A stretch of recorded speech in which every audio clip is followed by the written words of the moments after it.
Hai murid-murid, hari ini kita akan belajar tentang sistem rangka manusia. Topik ini akan disampaikan oleh Profesor Bondmaster yang akan membimbing kamu memahami fungsi dan kepentingan sistem rangka dalam kehidupan seharian. Profesor akan menerangkan apakah itu sistem rangka, peranan tulang dalam menyokong tubuh badan, serta bagaimana rangka membantu kita bergerak dan melindungi organ penting seperti otak dan jantung. Dengar dengan teliti dan bersedia untuk belajar sesuatu yang menarik bersama Profesor Bondmaster. Abrakadabra! Hai semua, saya Profesor Bondmaster. Jom kita belajar tentang sistem rangka manusia.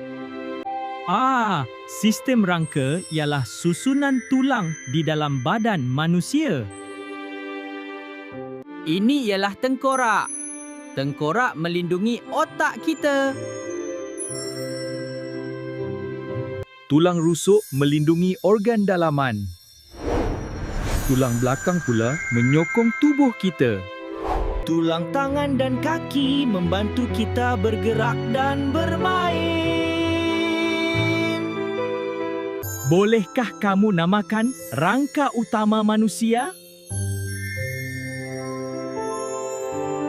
Sendi ialah tempat pertemuan antara dua tulang.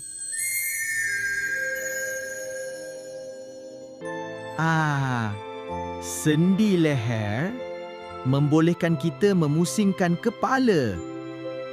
Sendi bahu dan tangan membantu pergerakan bahagian atas tubuh. Sendi lutut dan pinggul membolehkan kaki dibengkokkan dan diluruskan. Sistem rangka penting untuk sokongan, pergerakan dan perlindungan.